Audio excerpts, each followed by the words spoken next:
ආයුබෝවන් සුබ දවසක් ඔයාලා හැම දිනාටම විශ්වයේ ප්‍රබල ග්‍රහමාරු රැසක් සිදුවන මේ කාලවක වානුවේ වෘශ්චික ලග්න හිමියන් වන ඔබට මේ ග්‍රහ පිහිටීම් ඉතාමත් සුවිශේෂී මිශ්‍රඵල මෙන්ම අභියෝග සහ ජයග්‍රහණ දෙකම එකට රැගෙන එන කාල පරිච්ඡේදයක් බව පෙනී යනවා. දැන් තිරේ දිස්වන්නේ වෘශ්චික ලග්න හිමි ඔයාගේ ජූලි මාසයේ ග්‍රහ පිහිටීම. මේ මාසයේ ඔබගේ ලග්නාධිපති කුජ ග්‍රහයා 7 වැන්නේ තැන්පත් වී සිටින අතර ගුරු සහ සිකුරු ඔබගේ භාග්‍යස්ථානයේ වන 9 වැන්නේ පිහිටා තිබෙනවා.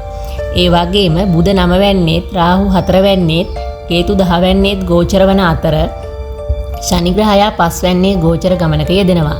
ඉතින් මේ ග්‍රහ පිහිටීම අනුව ඔබට සිදුවන සුබ සහ අසුබ ප්‍රතිඵල අපි වෙන්වෙන්ව විග්‍රහ කර ගනිමු. මුලින්ම අපි කතා කරමු ඔබට ඇතිවන සුබ බලපෑම කොහොමද කියලා. 9 වැන්න වන භාග්‍යස්ථානයේ උච්ච ගුරු සහ සිකුරු සංයෝගව සිටීම මේ මාසයේ ඔබට ලැබෙන විශේෂම ආශිර්වාදයයි. මෙතෙක් කල කර කියාගත නොහැකිව තිබූ ප්‍රශ්න රැසක් ඉබේම විසඳෙන කාලයක්. නොසිතූ ධනලාභ ලොතරැයි වාසනා මෙන්ම පිය පාර්ශවයෙන් ලැබීමට තිබූ දේපල උරුමයන් ඔබට හිමිවන කාලයක්. සමාජයේ කැපී පෙනෙන චරිතයක් බවට පත්වන අතර ප්‍රභූවරුන්ගෙන් සහ උතුමන්ගෙන් උදව් උපකාර નિરાයාසයෙන්ම ලැබෙනවා. ආගමික නැඹුරුව සහ පින්දහම් කටයුතු වලට සිත ඇදී යන කාලයක්. කුජ ග්‍රහයා 7 වැන්නේ පිහිටා තිබීමෙන් ව්‍යාපාර ශේෂ්ත්‍රයේ සිටින අයට ප්‍රතිවාදීන් සහ සතුරන් අභිබවා පෙරමුණට පැමිණීමට අවස්ථාව ලැබෙනවා. නව ව්‍යාපාරික ගිවිසුම් වලට එළඹීම සඳහා ඉතාමත් යෝග්‍ය කාලයක්. ඒ වගේම කේතුගේ පිහිටීමෙන් ඔබට රැකියාවේ කාර්යබහුලත්වය අධික වන අතර රහසිගත ක්‍රමවේද හරහා හෝ තිරේ පිටුපස සිට කරන වැඩ කටයුතු වලින් ඔබට විශාල ප්‍රසිද්ධියක් සහ මූල්‍යමය වාසනාවක් හිමි වෙනවා. අපි දැන් බලමු අශුභ ප්‍රතිඵල මොනවද කියලා. රාහු සහ ශනි ග්‍රහයාගේ බලපෑමෙන් වෘශ්චික ලග්න හිමි ඔබට ගෙදර දොරේ සාමයේ තරමක් නැතිවීමට ඉඩ ඇති අතර නිවස හෝ වාහන අලුත් වැඩියාවක් වෙනුවෙන් අධික ලෙස මුදල් වැය වේ. ඒ වගේම මවගේ සෞඛ්‍ය තත්ත්වය ගැන සැලකිලිමත් වීමද ඉතාම වැදගත්.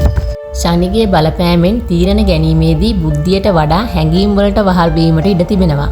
විශේෂයෙන් ප්‍රේම සම්බන්ධතාවලට බාධා බිඳවැටීම් මෙන්ම දූ දරුවන් සම්බන්ධ ගැටලු නිසා සිතේ නිතරම කනස්තලු ගතියක් දක්නට ලැබෙනවා.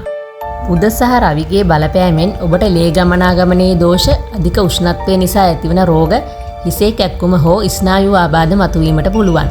රහස් සතුරන්ගෙන් බාධා මතුවන අතර මූල්‍ය ගනුදෙනුවලදී ඉතාමත් ප්‍රවේශම් වන්න. නීතිමය ගැටලුවලට හෝ අනපේක්ෂිත පාඩුවලට මුහුණ දීමට සිදුවේ. මේ මාසයේ ඔබට පවතින අපල තත්ත්වයන් වලින් මිදීම සඳහා පහත වත්පිළිවෙත් ඉටු කිරීමටත් වග බලා ගන්න. සෙනසුරාදා දිනයක බෝධි පූජාවක් තබා තලතෙල් පහන් පත්තු කොට විෂ්ණු දෙවියන්ට පින් දෙන්න. කිරියම්මලා 7 දෙනෙකුට දානයක් පූජා කරන්න.